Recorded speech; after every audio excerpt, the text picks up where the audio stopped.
ಬೆಳಗಾವಿಯಲ್ಲಿ ಸಾರ್ವಜನಿಕರು ಹಾಗೂ ಮಾಜಿ ಸೈನಿಕರಿಗೆ ಹೆಚ್ಚಿನ ಬಡ್ಡಿಯ ಆಮಿಷವೊಡ್ಡಿ ಬರೋಬ್ಬರಿ 4,500 ಕೋಟಿ ರೂಪಾಯಿ ವಂಚನೆ ಮಾಡಿದ ಆರೋಪ ಎದುರಿಸುತ್ತಿರುವ ಶಿವಂ ಅಸೋಸಿಯೇಟ್ಸ್ ಸಂಸ್ಥೆಯ ಮಾಲೀಕ ಶಿವಾನಂದ ನೀಲಣ್ಣವರಿಗೆ ಕೋರ್ಟ್ ಬಿಗ್ ರಿಲೀಫ್ ನೀಡಿದೆ. ಸದ್ಯ ಬೆಳಗಾವಿಯ ಹಿಂಡಲಗ ಕೇಂದ್ರ ಕಾರಾಗೃಹದಲ್ಲಿರುವ ಆರೋಪಿಗೆ ಬೆಂಗಳೂರಿನ 92ನೇ ಸಿಟಿ ಸಿವಿಲ್ ಮತ್ತು ಸೆಷನ್ಸ್ ನ್ಯಾಯಾಲಯವು ಮಧ್ಯಂತರ ಜಾಮೀನು ಮಂಜೂರು ಮಾಡಿದೆ. ನ್ಯಾಯಾಲಯದಿಂದ ಜಾಮೀನು ಆದೇಶ ಪತ್ರ ತಲುಪುತ್ತಿದ್ದಂತೆಯೇ ಮುಂಬರುವ ಸೋಮವಾರ ಅಥವಾ ಮಂಗಳವಾರದೊಳಗೆ ಶಿವಾನಂದ ನೀಲಣ್ಣವರ ಜೈಲಿನಿಂದ ಬಿಡುಗಡೆಯಾಗುವ ಸಾಧ್ಯತೆಯಿದೆ.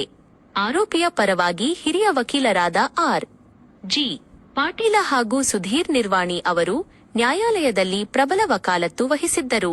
ಕೋರ್ಟ್ ಷರತ್ತುಗಳು ಮತ್ತು ಹಿನ್ನೆಲೆ: ಸಾವಿರಾರು ಕೋಟಿ ರೂಪಾಯಿ ಹೂಡಿಕೆ ಹಣ ಸಂಗ್ರಹಿಸಿ ವಂಚಿಸಿದ ಪ್ರಕರಣ ಇದಾಗಿದ್ದು, ಮಧ್ಯಂತರ ಜಾಮೀನು ನೀಡುವ ವೇಳೆ ನ್ಯಾಯಾಲಯವು ಕಠಿಣ ಷರತ್ತುಗಳನ್ನು ವಿಧಿಸಿದೆ.